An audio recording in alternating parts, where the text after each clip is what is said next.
सरकार को भी पूछना चाहते हैं, अगर इस क्वार्टर में अगर सिख कोई 10-50 इंजीनियर्स बन के या अच्छे हायर एजुकेशन हासिल कर लेंगे, उधर सरकार को की नुकसान होने वाला।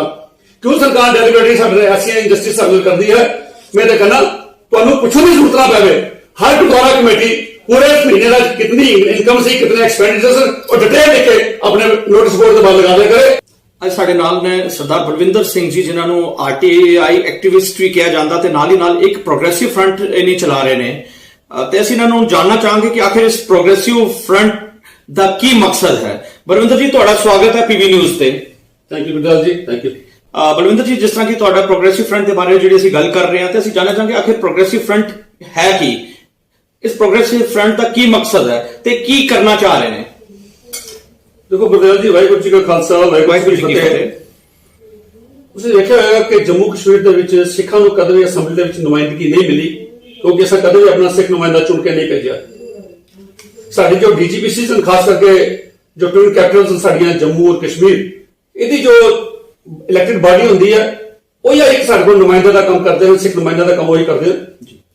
ਲੇਕਿਨ ਅਸੀਂ ਦੇਖ ਕੇ ਬੜਾ ਅਫਸੋਸ ਹੁੰਦਾ ਸਾਨੂੰ ਕਿ ਪਿਛਲੇ 20-25 ਸਾਲ ਦੀ ਉਹਨਾਂ ਦੀ ਵਰਕਿੰਗ ਦੇਖੀਏ ਤੇ ਕਦੇ ਵੀ ਜਦੋਂ ਵੀ ਕਦੇ ਰੈਜ਼ੋਲੂਸ਼ਨ ਪੜ੍ਹਦੇ ਨੇ, ਸਿੱਖ ਡਿਮਾਂਡਸ ਦੀ ਜੋ ਸਰਕਾਰ ਤੱਕ ਪਹੁੰਚਾਉਣ ਦਾ ਕੰਮ ਇਹ ਡੀਜੀਪੀਸੀ ਹੀ ਕਰਦੀ ਹੈ, ਕਿਉਂਕਿ ਸਾਡੇ ਕੋਲ ਕੋਈ ਐਮਐਲਏ ਨਹੀਂ ਹੈ। ਤਾਂ ਡੀਜੀਪੀਸੀ ਜਦ ਤੱਕ ਹਰ ਗੁਰਪੁਰਬ ਦੇ ਰੈਜ਼ੋਲੂਸ਼ਨ ਪੜ੍ਹਦੇ ਨੇ, ਅਸੀਂ ਛੋਟੇ ਸੀ ਤਦ ਤੱਕ ਸੁਣਦੇ ਆਏ ਹਾਂ। ਇਹ ਰੈਜ਼ੋਲੂਸ਼ਨ ਪੜ੍ਹਦੇ ਸੀ, ਰੈਜ਼ੋਲੂਸ਼ਨ ਪੜ੍ਹ ਕੇ ਸੰਗਤ ਦੇ ਕੋਲੋਂ ਉਹਦੀ ਤਾਇਦ ਕਰਵਾਉਂਦੇ। ਤੁਹਾਨੂੰ ਇੱਕ ਤੁਸੀਂ ਤਾਇਦ ਕਰਦੇ ਹੋ, ਫਿਰ ਜੈਕਾਰਾ ਸੰਗਤ ਵੀ ਛੱਡਦੀ ਹੈ ਇਸ ਉਮੀਦ ਨਾਲ ਕਿ ਇਸ ਵਾਰ ਸਾਡਾ ਜੋ ਇਹ ਤੂੰ ਰੈਜ਼ੋਲੂਸ਼ਨ ਪੜ੍ਹਿਆ ਜਾ ਰਿਹਾ ਸਰਕਾਰ ਤੱਕ ਜਾਏਗਾ, ਸਰਕਾਰ ਸਾਡੀ ਗੱਲ ਮੰਨੇਗੀ। लेकिन बहुत सालों 25 सालों तक देखते आए ये चलता रहा। कोई डिमांड करे, 2 घट जाती, 2 बढ़ जाती, लेकिन कोई भी डिमांड साढ़े को पूरी नहीं हुई। और ना ही साढ़े डीजीपीसी के मैंबर्स ने कदे संगत को अज तक दसिया है भाई जो असी पिछले 5 साल तो असी पढ़ते आ रहे हैं तो असी 5 साल में सरकार को किहड़ी गल पूरी करवाई है। कोई भी गल सिंगल बन कोई अपनी अचीवमेंट दस दे भाई असां एक भी गल सरकार को पूरी करवाई है। और ये भी करते हैं, एक बार जो रेजोल्यूशन पढ़ते सी, अगली बार रेजोल्यूशन गायब हो जाता, नवा रेजोल्यूशन बनाते सी, ਉਹਦੇ ਜੋ ਜਿਹੜੀਆਂ ਯਾਦ ਰਹਿੰਦੀਆਂ ਲਿਖ ਛੱਡਦੇ ਸੀ, ਜਿਹੜੀਆਂ ਭੁੱਲ ਜਾਂਦੀਆਂ ਉਹ ਡਰਾਪ ਕਰ ਛੱਡਦੇ ਸੀ ਜੀ। ਸਾਡਾ ਇਹਨਾਂ ਨੂੰ ਸ਼ੁਰੂ ਤੋਂ ਇਹ ਕਹਿਣਾ ਸੀ ਭਾਈ ਤੁਸੀਂ ਅਗਰ ਕੌਮ ਦੇ ਵਿੱਚ ਜਾਂਦੇ ਹੋ ਗੁਰਦੁਆਰਾ ਸਾਹਿਬ ਦੇ ਵਿੱਚ, ਤੁਸੀਂ ਦੱਸਿਆ ਕਰੋ ਭਾਈ ਪਿਛਲੇ ਗੁਰਪੁਰਬ ਤੇ ਅਸੀਂ ਇਹ ਡਿਮਾਂਡਸ ਰੱਖੀਆਂ ਸੀ ਜੀ। ਫਿਰ ਅਸੀਂ ਸਰਕਾਰਾਂ ਕੋਲ ਗਏ, ਅਸੀਂ ਮਿਲੇ, ਸਾਰੇ ਕਮਿਸ਼ਨਰਸ ਨੂੰ, ਸੈਕਟਰੀਜ਼ ਨੂੰ ਮਿਲਦੇ ਰਹੇ ਤੇ ਇਹਦੇ ਵਿੱਚੋਂ 2 ਡਿਮਾਂਡ ਸਾਡੀਆਂ ਪੂਰੀਆਂ ਹੋ ਗਈਆਂ। ਤੇ ਉਹਦੇ ਬਾਅਦ ਹੁਣ ਅਗਰ ਕੋਈ ਨਵੀਂ ਡਿਮਾਂਡ ਦੇ ਪਾਣੀ ਹੈ ਤਾਂ ਅਸੀਂ ਨਹੀਂ, ਤੇ ਅਸੀਂ ਪਿਛਲੀਆਂ 8 ਪਾਉਣ ਲੱਗੇ, 2 ਸਾਡੀਆਂ ਪੂਰੀਆਂ ਹੋ ਗਈਆਂ, ਅਗਲੀ ਕੋਈ ਪਾਣੀ ਦੱਸੋ। ਲੇਕਿਨ ਐਸਾ ਨਹੀਂ ਕਦੇ ਹੋਇਆ। ਇਹਨਾਂ ਨੇ ਕਦੇ ਵੀ ਆਪਣੀ ਅਚੀਵਮੈਂਟ ਨਹੀਂ ਦੱਸੀ ਭਈ ਅਸੀਂ ਸੰਗਤ ਨੂੰ ਗੁੰਮਰਾਹ ਕਰਦੇ ਰਹੇ ਹਾਂ, ਅਸੀਂ ਜੈਕਾਰੇ ਵੀ ਲਾਉਂਦੇ ਰਹੇ ਸੰਗਤ ਕੋਲੋਂ ਤੇ ਸੰਗਤ ਦੇ ਅਸੀਂ ਅੱਜ ਕੋਈ ਕੰਮ ਨਹੀਂ ਕੀਤਾ। ਫਿਰ ਅਸੀਂ ਇਹ ਚੀਜ਼ ਸੋਚੀ ਪਈ ਨੇ ਇੱਥੇ ਸਾਨੂੰ ਇੱਕ ਜ਼ਰੂਰਤ ਹੈ। ਫਿਰ ਕਿਵੇਂ ਅਸੀਂ ਪਹਿਲੀ ਇੱਕ ਕਮੇਟੀ ਨੂੰ ਇਹ ਵੀ ਕਿਹਾ ਅਗਰ ਤੁਹਾਡੇ ਕੋਲ ਟਾਈਮ ਨਹੀਂ ਹੈ ਤੁਸੀਂ ਇੱਕ ਐਡਵਾਈਜ਼ਰੀ ਛੋਟਾ ਜਿਹਾ ਗਰੁੱਪ ਬਣਾ ਲਓ, ਤੁਸੀਂ ਉਹ ਸੇਵਾ ਨੂੰ ਦੇ ਦਿਓ ਭਈ ਉਹ ਜਾ ਕੇ ਉਸ ਨੂੰ ਫਾਲੋ ਕਰਿਆ ਕਰਨ ਜੋ ਤੁਸੀਂ ਆਪਣਾ ਰੈਜ਼ੋਲੂਸ਼ਨ ਪੜ੍ਹਿਆ ਹੈ। ਲੇਕਿਨ ਕਿਸੇ ਨੇ ਉਹ ਚੀਜ਼ ਨਹੀਂ ਸਾਡੀ ਮੰਨੀ, ਕਹਿੰਦੇ ਆਈਡੀਆ ਬੜਾ ਅੱਛਾ ਲੇਕਿਨ ਉਹਨਾਂ ਨੇ ਨਹੀਂ ਮੰਨੀ ਤੇ ਇਸ ਕਰਕੇ ਅੱਜ ਤੱਕ ਸਾਡੀ ਕੋਈ ਡਿਮਾਂਡ ਨਹੀਂ ਬਣੀ। ਸੋ ਅਸੀਂ ਪਿਛਲੇ 2-4-5 ਸਾਲ ਤੋਂ ਅਸੀਂ ਮਹਿਸੂਸ ਕੀਤਾ ਸੀ ਕਿ ਅਸਾਂ ਇੱਕ ਸਿੱਖ ਪ੍ਰੋਗਰੈਸਿਵ ਫਰੰਟ ਬਣਾਈ। ਸਾਡਾ ਜਿਸ ਤਰ੍ਹਾਂ ਬਦਲ ਟੋਟਲ ਅਪੋਲਿਟੀਕਲ ਆ, ਸਾਡਾ ਪੋਲਿਟਿਕਸ ਨਾਲ ਕੋਈ ਲੈਣਾ ਦੇਣਾ ਨਹੀਂ, ਸਿਰਫ ਔਰ ਸਿਰਫ ਸਿੱਖ ਮੁੱਦਿਆਂ ਤੇ ਗੱਲ ਕਰਨ ਦੀ। ਤੇ ਗੁਰਦਾਸ ਜੀ ਪਿਛਲੇ 3-4 ਸਾਲਾਂ ਦੇ ਵਿੱਚ ਤੁਸੀਂ ਚੈੱਕ ਕਰਕੇ ਅਗਰ ਅੱਜ ਵੀ ਗੂਗਲ ਕਰਕੇ ਦੇਖੋਗੇ ਅਸਾਂ ਕਾਫੀ ਇਸ਼ੂਜ਼ ਤੇ ਬੜਾ ਕੰਮ ਕੀਤਾ। ਬਾਬਾ ਬੰਦਾ ਸਿੰਘ ਬਹਾਦਰ ਲਈ ਕੰਮ ਕੀਤਾ, ਹੋਰ ਚੀਜ਼ਾਂ ਲਈ ਕੰਮ ਕੀਤਾ। ਪਿੱਛੇ ਤੁਸੀਂ ਦੇਖਿਆ ਹੋਵੇਗਾ 2-4 ਦਿਨ ਪਹਿਲੇ ਪ੍ਰੈਸ ਕਾਨਫਰੰਸ ਤੁਸੀਂ ਇੱਕ ਪ੍ਰੈਸ ਕਾਨਫਰੰਸ ਸੀ, ਉਸ ਦੇ ਬਾਰੇ ਵਿੱਚ ਅਸੀਂ ਸਪੈਸ਼ਲੀ ਜਾਣਨਾ ਚਾਹਾਂਗੇ ਕਿ ਆਖਿਰ ਉਹ ਪ੍ਰੈਸ ਕਾਨਫਰੰਸ ਦਾ ਮੁੱਦਾ ਕੀ ਸੀ ਤੇ ਤੁਸੀਂ ਆਖਿਰ ਉਸ ਦੇ ਸਰਕਾਰ ਨੂੰ ਵਾਰਨ ਵੀ ਕੀਤਾ। ਆਖਿਰ ਕੀ ਲੋੜ ਪੈ ਗਈ ਕਿ ਜਿਹੜੀ ਤੁਹਾਨੂੰ ਪ੍ਰੈਸ ਕਾਨਫਰੰਸ ਕਰਕੇ ਸਰਕਾਰ ਨੂੰ ਵਾਰਨ ਕਰਨ ਦੀ। ਗੁਰਦਾਸ ਜੀ ਅਸੀਂ ਐਲਜੀ ਸਾਹਿਬ ਕੋਲੋਂ ਟਾਈਮ ਮੰਗਿਆ ਅੱਜ ਤੋਂ ਕੁਝ ਦਿਨ ਪਹਿਲੇ। ਅਸੀਂ 14/3/2021 ਨੂੰ ਮਾਨਨੀय ਲੈਫਟੀਨੈਂਟ ਗਵਰਨਰ ਮਨੋਜ ਸਿਨਹਾ ਸਾਹਿਬ ਨੂੰ ਮਿਲੇ। ਉਹਦੇ ਵਿੱਚ ਅਸੀਂ ਕੋਈ 10 ਪੁਆਇੰਟ ਪ੍ਰੋਗਰਾਮ ਇੱਕ ਜੋ ਮੈਮੋਰੈਂਡਮ ਅਸੀਂ ਉਹਨਾਂ ਨੂੰ ਸਬਮਿਟ ਕੀਤਾ ਜਿਹਦੇ ਸਾਡੇ ਸਿੱਖਾਂ ਦੇ ਡਿਮਾਂਡ ਸਨ। तो मुद्दे जब ਅਸੀਂ ਐਲਜੀ ਸਾਹਿਬ को रखे तो उन्होंने बड़े अच्छे प्यार से सुनिया, पहले खुद देखिया समझिया, फिर पॉइंट वाइज डिस्कशन हुई साड़ी। उन्होंने एडमिट किया भी कुछ एक चीजें ऐसी ਜਿਹੜੀਆਂ वाकई मेरे डिबेट में चलती और बहुत जल्दी करांगा ਜਿਹਦੇ मैं खास करके ਤੁਹਾਨੂੰ ਸੰਗਤ ਨੂੰ ਦੱਸਣਾ ਚਾਹਾਂਗਾ। ਉਹਦੇ ਮੇਨ ਮੁੱਦੇ ਸਨ ਅਸੀਂ ਉਹ ਪ੍ਰੈਸ ਕਾਨਫਰੰਸ ਵਿੱਚ ਦੱਸੇ ਜਿਹਦੇ ਮਾਈਨੋਰਿਟੀ ਕਮਿਸ਼ਨ ਜੋ ਕੰਸਟੀਟਿਊਟ ਕਰਨਾ ਜੈਂਟ ਦੇ ਵਿੱਚ 370 ਦੇ ਹੁੰਦੇ ਆ, ਉਹ ਨਹੀਂ ਸੀ ਹੋ ਸਕਦਾ। ਉਹ ਕੰਸਟੀਟਿਊਟ ਕਰਨਾ ਉਹਨੇ ਕੰਮ ਕਰਾਂਗਾ। स्टैचू ऑफ बाबा बंदा सिंह बहादुर पिछले बहुत 10-12 साल पुरानी साडी सिक्खण की मांग रही है कि कुंजवानी चौक ते बाबा बंदा सिंह जी बहादुर का स्टैचू लगाया जाए जी। गुरदास जी उस तो बाद जिहड़ियां नवीं डिमांडां कई कारपोरेटर्स ने कीतियां उन्हां कारपोरेटर्स दे कहण ते स्टैचू भी लगे, चौकां दे नाम भी रखे गए, लेकिन साडी ऐसे सरकार दे की होर कोई लभदी है कि साडी कम्युनिटी दी गल उन्हां नहीं सुनी, इस इशू ते गल नहीं कीता। कविंदर गुप्ता जी ने कई साढ़े गुरपुरब से आके चीज़ें नोट की कि बहुत जल्दी मैं इंस्टॉल कर देंगे, लेकिन अज तक उस अपने वायदे के खरे नहीं उतरे। उसके बाद साढ़े को एक डिमांड सी पंजाबी लैंग्वेज की, जो J&K official UT language bill से जो बाहर कर दी गई थी, और वो भी सानू एसजी साहब ने कहा भाई मैं वापस तो नहीं एक्टिव जा सकता, लेकिन मेरी प्रमोशन से हर मुमकिन कोशिश करेगा।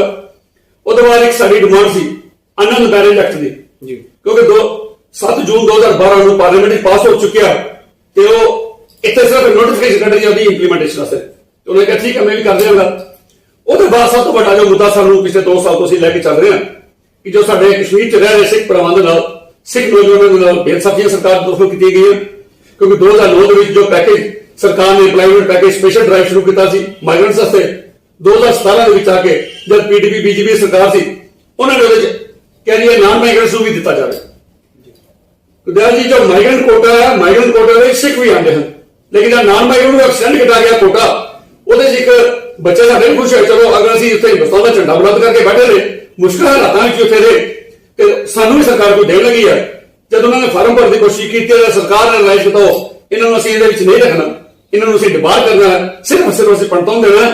ਉਹਨਾਂ ਨੇ ਐਸਾ ਰੂਲ 2425 ਕੱਢਿਆ, ਰੂਲਸ ਐਸਆਰਓ 412 ਦੇ ਰੂਲਸ 2009 ਨੂੰ ਅਮੈਂਡ ਕੀਤਾ, ਐਸਆਰਵਾਈ ਐਸਆਰਓ 425 ਉਹਦੇ 'ਚ ਕਹਿਤਾ ਗਿਆ ਪਰ non migrant Kashmiri means non migrant Kashmiri Pandit ਹੋਵੇ। तो सिख बच्चों को डिबार करता गया। ये मुद्दा जब असं एलजी साहब दसिया तो एलजी साहब ने रिलाइज किया भाई आपके साथ इनजस्टिस हुआ। तो जी खाली एलजी साहब नहीं, यह मुद्दा असं जम्मू के एक मीटिंग की, मैं साढ़े एमपी साहब जुगल जी उन्होंने भी बुलाया, जुगल जी ने दसिया, कविंदर गुप्ता जी ने बुलाया, उन्होंने भी देखा, साढ़े रंधावा साहब ने बुलाया, उन्होंने कहा वाकई बड़ी गलत गल है असं भी टेकअप करेंगे, लेकिन उन्होंने कहना ही सी, लेकिन उस तो बाद मैं टेकअप नहीं किया, मुझे लगता वो चीज हो गई। तो एलजी साहब ने कहा बहुत जल्दी मैं कश्मीरी नॉन माइग्रेंट कश्मीरी सिखा से कुछ पोस्टर करने जा रहा, बहुत जल्दी कटांगा, रिलीफ रूट देंगे। सो इस तरह और देखो सरकार की तरफों बेइंसाफी की गई है।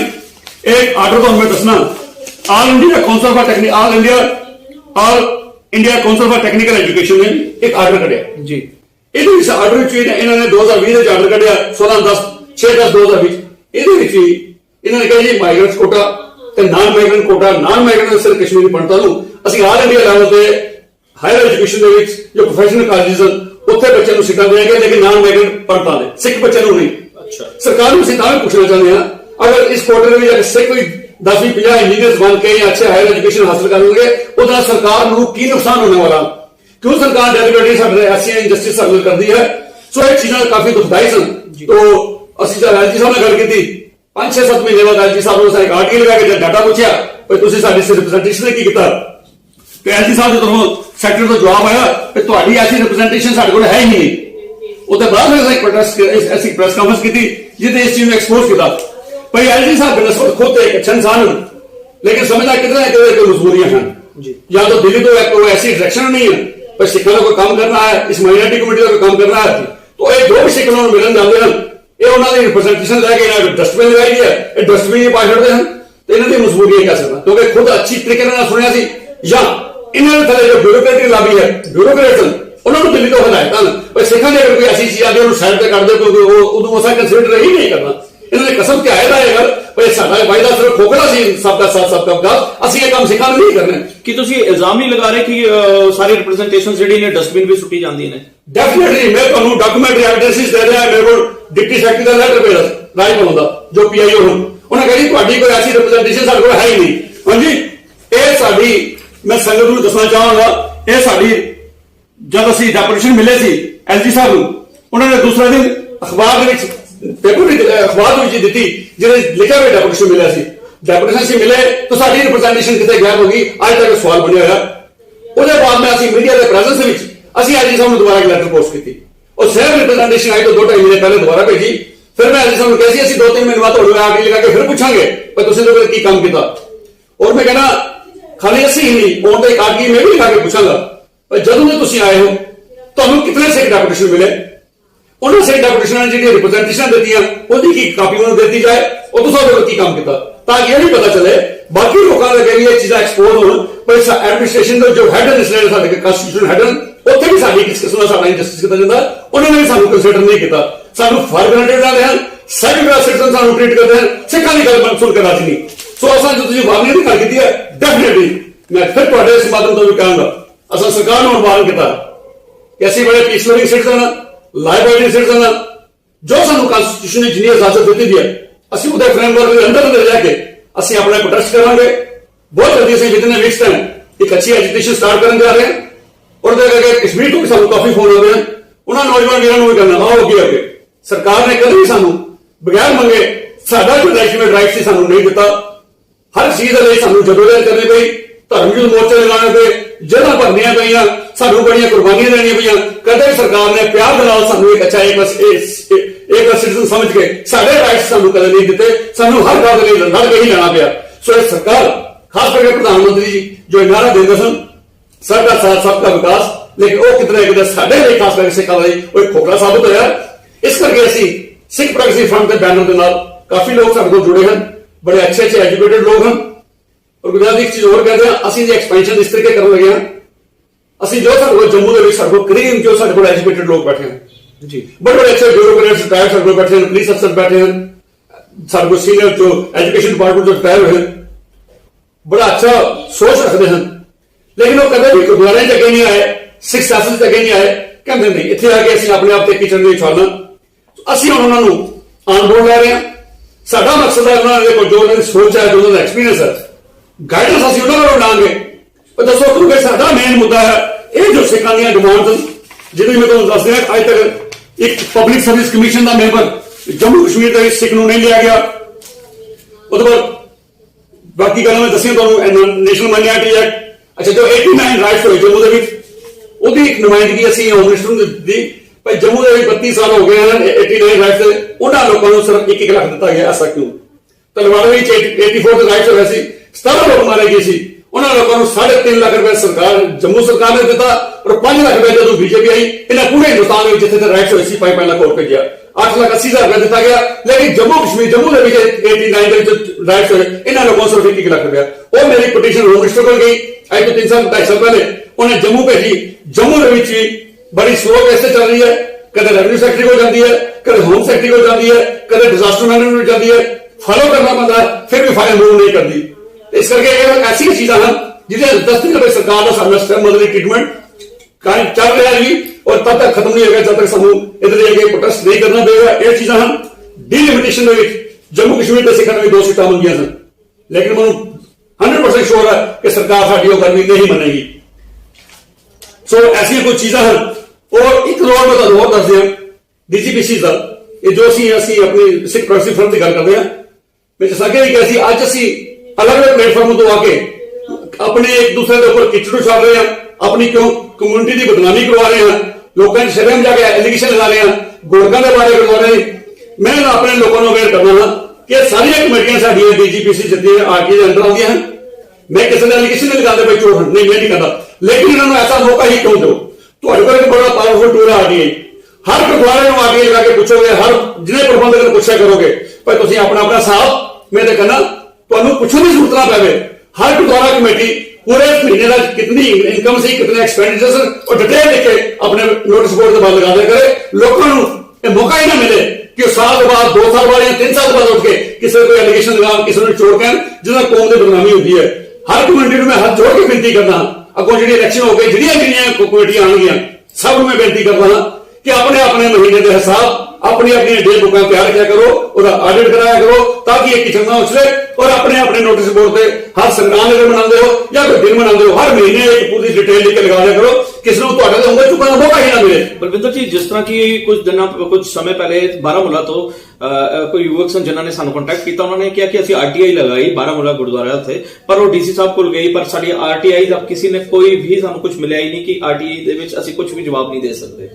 देखो बिल्कुल, मैं जो जिस टाइम इलेक्शन शुरू होनी है ना, मैं डिविजन कमिश्नर जम्मू और डिविजन कमिश्नर श्रीनगर और फाइनेंशियल सेक्रेटरी को लिखांगा भाई अगर तुम इलेक्शन करवाने जा रहे हो, यह भी इन्हों का डायरेक्टर बनता है, इन्होंने ड्यूटी बनती है कि अपने अपनी डिस्ट्रिक्ट कमेटियां एक पब्लिक इन्फॉर्मेशन अफसर अपॉइंट करन। इन्होंने रेटरीज तुम लेना क्योंकि इन्होंने मैं पब्लिक अथॉरिटी आज तो 4 साल पहले डिक्लेयर कराया था, 5 साल पहले पब्लिक अथॉरिटी डिक्लेयर कराया था, क्योंकि पब्लिक अथॉरिटी होती है अंडर आके जिसकी एक जे क्लास है कि जिस अगर सरकार उन्होंने इलेक्शन कराती है तो पब्लिक अथॉरिटी बन जाते हैं। यह पब्लिक अथॉरिटी पीआईओ अपना अपॉइंट करना पड़ेगा। असं बाहर रह के ਇਲੈਕਸ਼ਨ ਹੀ ਕੰਟੈਸਟ ਕਰਾਂਗੇ ਭਾਵੇਂ, ਲੇਕਿਨ ਬਾਹਰ ਰਹਿ ਕੇ ਇਹਨਾਂ ਦੇ ਉੱਪਰ ਇੱਕ ਵਾਚਡਾਗ ਦਾ ਕੰਮ ਜ਼ਰੂਰ ਕਰਾਂਗੇ ਔਰ ਹਰ ਸਿੱਖ ਨੂੰ ਕਹਾਂਗੇ ਤੁਹਾਡਾ ਰਾਈਟ ਬੰਦਾ ਕਿ ਆਪਣੇ ਗੁਰਦੁਆਰਿਆਂ ਦੀ ਆਪਣੀ ਗੌਰਵ ਦਾ ਹਿਸਾਬ ਆਪਣੇ ਸਿੱਖ ਨੁਮਾਇੰਦਿਆਂ ਨੂੰ ਜ਼ਰੂਰ ਪੁੱਛਿਆ ਕਰੋ, ਮੇਕ them ਅਕਾਊਂਟੇਬਲ ਔਰ ਨਾਲ ਦੇ ਨਾਲ ਪੁੱਛਿਆ ਕਰੋ। 4 ਸਾਲ ਦੇ ਬਾਅਦ ਐਲੀਗੇਸ਼ਨ ਲਗਾ ਕੇ ਦੂਸਰੀ ਕਮਿਊਨਿਟੀ ਦੇ ਅੱਗੇ ਸਾਡਾ ਮਜ਼ਾਕ ਨਾ ਬਣਿਆ ਕਰੇ ਜਿਸ ਤਰ੍ਹਾਂ ਹੁਣ ਬਣ ਰਿਹਾ ਹੈ। 3 ਸਾਲ ਪਹਿਲੇ ਦੀ ਕੋਈ ਗੱਲ ਹੋਈ ਹੈ, ਅੱਜ ਉਹ ਲੋਕਾਂ ਨੂੰ ਜਾ ਕੇ ਕਹਿ ਰਹੇ ਹਨ ਤੇ ਅੱਜ ਨਹੀਂ ਮੈਂ ਸਮਝਦਾ ਅੱਛਾ ਲੱਗਦਾ। ਅਗਰ ਤੁਸੀਂ ਪਹਿਲੇ ਤੁਹਾਨੂੰ ਲੱਗਦਾ ਸੀ ਕਿ ਇਹ ਕੰਮ ਠੀਕ ਨਹੀਂ ਹੋ ਰਿਹਾ, ਕਿਤੇ ਮਿਸਮੈਨੇਜਮੈਂਟ ਕਿਤੇ ਮਿਸਐਪਰੋਪ੍ਰੀਏਸ਼ਨ ਹੋਈ ਹੈ, ਉਸੇ ਟਾਈਮ ਤੁਸੀਂ ਅਗਰ ਅਸਤੀਫਾ ਦੇ ਦਿੰਦੇ ਤਾਂ ਤੁਹਾਡੀ ਗੱਲ ਦੀ ਜ਼ਿਆਦਾ ਬੁੱਕਤ ਹੁੰਦੀ, ਤੁਹਾਨੂੰ ਲੋਕ ਸਤਿਕਾਰ ਕਰਦੇ। ਅੱਜ 3 ਸਾਲ ਦੇ ਬਾਅਦ ਕਿਸ ਕਰਕੇ ਤੁਸੀਂ ਐਲੀਗੇਸ਼ਨ ਲਗਾਏ ਤੁਸੀਂ ਜਾਣਦੇ ਹੋਵੋਗੇ, ਰੱਬ ਨੂੰ ਪਤਾ ਹੋਵੇਗਾ ਤੁਸੀਂ ਤੁਹਾਡੀ ਇੰਟੈਂਸ਼ਨ ਕੀ ਹੈ। ਇਸ ਜਦ ਇਲੈਕਸ਼ਨ ਦਾ ਦੌਰ ਆ ਰਿਹਾ ਐਸੇ ਐਲੀਗੇਸ਼ਨ ਲਗਾਣੀ ਆ ਕਿਉਂ? 3 ਸਾਲ ਪਹਿਲੇ ਅਸਤੀਫਾ ਦੇ ਕੇ ਤੁਸੀਂ ਬਾਹਰ ਆਏ ਤੇ ਉਸ ਵੇਲੇ ਤੁਹਾਡੀ ਗੱਲ ਦਾ ਵਜ਼ਨ ਜ਼ਿਆਦਾ ਹੋਗਾ। ਅੱਜ 3 ਸਾਲ ਦੇ ਬਾਅਦ ਕਿਸੇ ਦੇ ਐਲੀਗੇਸ਼ਨ ਲਗਾਣੇ, ਸੋ ਮੈਂ ਕਹਿੰਦਾ ਐਸੇ ਹਾਲਾਤ ਪੈਦਾ ਹੀ ਨਾ ਹੋਣ। ਤੁਸੀਂ ਟਾਈਮ ਟੂ ਟਾਈਮ ਹਰ ਨੌਜਵਾਨਾਂ ਨੂੰ ਕਹਿੰਦਾ ਗਿਆ ਕਿ ਆਰਟੀ ਫਾਈਲ ਕਰੋ, ਇਹਨਾਂ ਨੂੰ ਮੇਕ them ਅਕਾਊਂਟੇਬਲ। ਗੁਰਦੁਆਰਿਆਂ ਦੀ ਕੋਈ ਜ਼ਮੀਨ ਖੁਰਦ-ਬੁਰਦ ਨਾ ਹੋਵੇ, ਅਗਰ ਕਿਸੇ ਨੇ ਕੋਈ ਦੁਕਾਨ ਦੇਣੀ ਹੈ ਉਹਦੇ ਲਈ ਟੈਂਡਰ ਕਰਨ, ਉਹਦੇ ਲਈ ਐਕਸ਼ਨ ਕਰਨ, ਅਖਬਾਰ ਦੇ ਦੇਣ ਵੀ ਅਸੀਂ ਇਹ ਦੁਕਾਨ ਕਿਰਾਏ ਤੇ ਦੇਣਾ ਚਾਹੁੰਦੇ ਹਾਂ, ਕਿੰਨਾ ਕਿਰਾਇਆ ਮੈਕਸਿਮਮ ਆਏਗਾ, ਇਹ ਜਗ੍ਹਾ ਅਸੀਂ ਕਰਨਾ ਚਾਹੁੰਦੇ ਹਾਂ, ਸਾਨੂੰ ਕਿੰਨਾ ਪੈਸੇ ਆਣਗੇ। ਹਰ ਚੀਜ਼ ਬੜੇ ਟ੍ਰਾਂਸਪੇਰੈਂਟ ਤਰੀਕੇ ਨਾਲ ਹੋਈ, ਕੋਈ ਨਹੀਂ ਕਰੇਗਾ।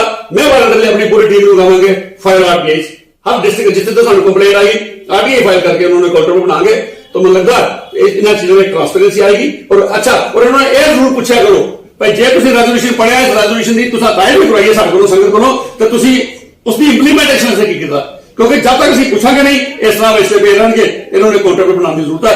साड़ी सिख प्रोग्रेसिव फ्रंट का एक बहुत बड़ा रोल रहेगा as a watchdog as a monitor as a supervisor इन्होंने सारे वर्किंग को देखेंगे और अपने को जो कोशिश करेंगे सिखों के ज्यादा से ज्यादा मुद्दे सरकार तक कुछ आगे इन्होंने हल करने की कोशिश। बलविंदर जी की ये जी सिख प्रोग्रेसिव फ्रंट है ਤੁਹਾਡੀ ਇਹ ਕੋਈ ਇਲੈਕਸ਼ਨ ਲੜਨ ਦੇ सोच विचार भी कुछ ऐसा कि इलेक्शन लड़ोगे या कुछ असेंबली इलेक्शन या गुरुद्वारा इलेक्शन कुछ ऐसा है?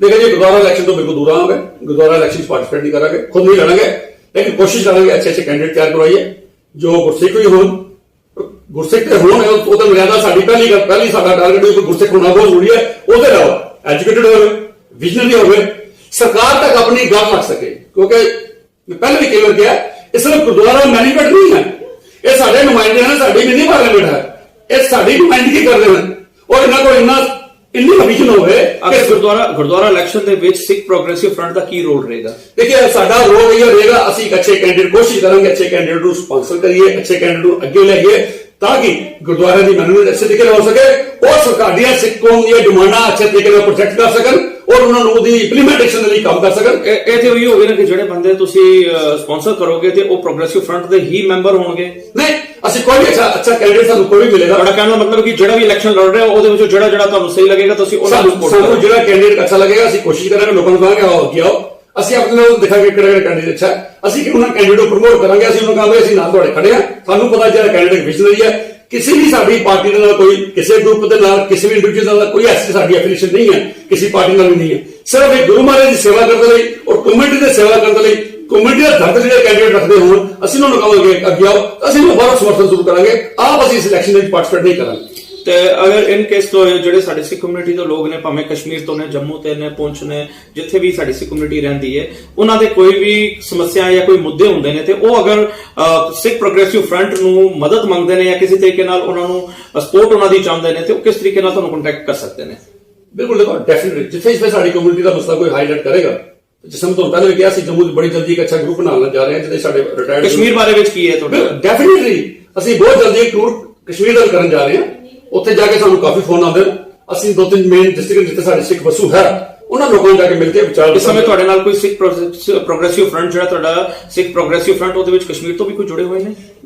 ਬਿਲਕੁਲ ਸਰ ਬਿਲਕੁਲ ਸਾਡੇ ਕੋਲ 2 ਮੈਂਬਰ ਸਾਡੇ ਕਸ਼ਮੀਰ ਦੇ ਵੀ ਕਸ਼ਮੀਰ ਤੋਂ ਹੀ ਹਨ ਉਹ ਵੀ ਸਾਨੂੰ ਜਦੋਂ ਦੇ ਅਸੀਂ ਆਪਣੀ ਐਕਟੀਵਿਟੀ ਸ਼ੁਰੂ ਕੀਤੀ ਨਾ ਸਾਨੂੰ ਕਸ਼ਮੀਰ ਤੋਂ ਬਹੁਤ ਲੋਕਾਂ ਦਾ ਸਮਰਥਨ ਮਿਲਿਆ ਨੌਜਵਾਨਾਂ ਦਾ ਮਿਲਿਆ ਸਿਲਰ ਡੀਜੀਪੀਸੀ ਦਾ ਮਿਲਿਆ ਕਾਫੀ ਲੋਕਾਂ ਦੇ ਫੋਨ ਆਏ ਬੱਚੇ ਕਿ ਇਸ ਕੰਮ ਵਿੱਚ ਅਸੀਂ ਬਿਲਕੁਲ ਤੁਹਾਡੇ ਨਾਲ ਹਾਂ ਔਰ ਮੈਂ ਸਮਝਦਾ ਅਸੀਂ ਜੰਮੂ ਦੇ ਡਿਸਟ੍ਰਿਕਟ ਜਾ ਕੇ ਲੋਕਾਂ ਨੂੰ ਅਵੇਅਰ ਕਰਾਂਗੇ और कश्मीर के लोगों को नाल लेके क्योंकि कश्मीर और जम्मू का सिख अलग नहीं है साडियां कुछ डिमांड्स रीजनल लेवल तो हो सकती हैं डिस्ट्रिक्ट लेवल ते अपनी हो सकती हैं लेकिन साडियां एक मेन डिमांड्स कुछ साडियां जायज हैं लेकिन कश्मीर का मुद्दा अगर रेज करना पिया वो भी साडे सिख हैं साडे ही भरा ਅਸੀਂ अगर जम्मू कश्मीर छड़ के हिंदुस्तान के पूरे हिस्से में कई मुद्दे ऐसे चुके हैं जो लोगों को चाहे हिंदुओं के होन मुसलमानों के होन क्रिश्चियन ਅਸੀਂ लेकिन अपनी कम्युनिटी के अगर गल आई है वो भी जम्मू कश्मीर के मुद्दों पूरे कम्युनिटी के जिथे जिथे कोई मुद्दा होगा जिस तरह तुहानूं कहना ਅਸੀਂ बड़ा ਪੁਰਾਣੇ ਸਾਡੇ ਐਜੂਕੇਟਡ ਲੋਕਾਂ ਦਾ ਗਰੁੱਪ ਬਣਾ ਜਾ ਰਹੇ ਹਾਂ ਅਸੀਂ ਉਹ ਪ੍ਰੈਸ਼ਰ ਗਰੁੱਪ ਦਾ ਨਾਮ ਦੱਸਦੇ ਹਾਂ ਉਹਨਾਂ ਗਰੁੱਪ ਨੂੰ ਨਾ ਰੱਖ ਕੇ ਅਸੀਂ ਉਹਨਾਂ ਕੋਲ ਐਡਵਾਈਸ ਲੈ ਕੇ ਟਾਈਮ ਟੂ ਟਾਈਮ ਉਹਨਾਂ ਕੋਲ ਐਡਵਾਈਸ ਲੈ ਕੇ ਹਰ ਮੁੱਦੇ ਤੇ ਟਾਈਮ ਐਡਵਾਈਸ ਲੈ ਕੇ ਭਈ ਇਹ ਅਸੀਂ ਕਿਸ ਤਰ੍ਹਾਂ ਕਰੀਏ, ਅਗਰ ਇਹ ਸਾਡਾ ਮੁੱਦਾ ਤਾਂ ਅਸੀਂ ਕਿੱਥੇ ਨੂੰ ਟੇਕ ਅਪ ਕਰੀਏ, ਕਿਸ ਤਰ੍ਹਾਂ ਸਾਡੀ ਜਿਹੜਾ ਐਡਰੈਸ ਹੋ ਸਕਦਾ, ਅਸੀਂ ਕਿਸ ਨੂੰ ਮਿਲੀਏ। ਉਹਨਾਂ ਵਿੱਚੋਂ ਵੀ ਕੁਝ ਕਈ ਨੂੰ ਨਾਲ ਲੈ ਕੇ ਅਸੀਂ ਜਾ ਕੇ ਜਿੱਥੇ ਜਾਣਾ ਪਿਆ